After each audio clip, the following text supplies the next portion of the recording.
With social media taking the country by storm and pop culture entering almost every aspect of our lives, it's pretty understandable that more kids than ever before are interested in being in the spotlight. But how can you make sure your kids are going about it the right way? Well, our next guest knows. Recognized nationally as an outstanding training group for young recording artists and performers, I'm so happy to welcome Entertainment Revue on the show this morning. Crystalline Stokes here is the director. Good morning. Good morning. Thank you so much for having me. Excited to have you on this morning because I think in today's culture more than ever, I mean, there's always been celebrities and people on stage, but I think kids these days are a little bit more interested with maybe getting more vulnerable on stage and being in the spotlight. Are you seeing this? Absolutely. With all of the social media and children really being able to put themselves out there, they're looking for outlets and different ways that they can develop their artistic skills. Talk about Entertainment Revue real quickly before I know we're going to get into some tips that you have for families, but what is it that you guys are able to do? You have some great success stories. We really do. Yep, we've been in existence for about 27 years now.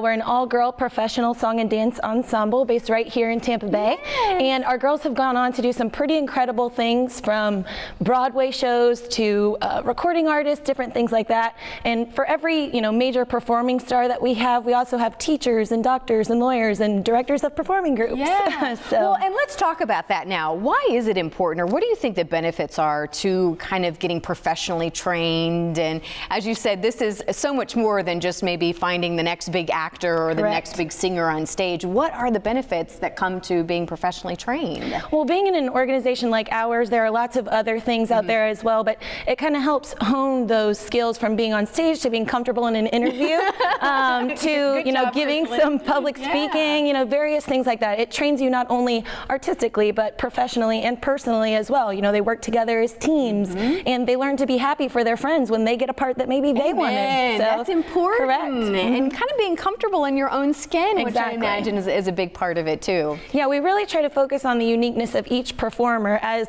there are dancers who are maybe weaker singers and better singers who are weaker dancers, but it's important to kind of hone all of those skills and find an outlet that really helps them grow and learn from each other. Well, when somebody is a family, watching this morning and they kind of realize that, hey, maybe I do have a child or a kid at home that does want to take the stage, how do you recommend finding a good group to fit in, and how do you know which, because there's a lot to choose from. I think more than what we probably need. How do you pick a good one? What are your recommendations to make sure your children are well taken care of? I think a couple of important things to consider are, again, that triple threat: the singing, the dancing, and the acting. The being the well-rounded performer that, if you want to be successful in this industry, you really need to be able to bring all of those things to the table. But even aside from that, honing all of those skills again and being on various stages, maybe consider how many performance opportunities they'll have throughout the year.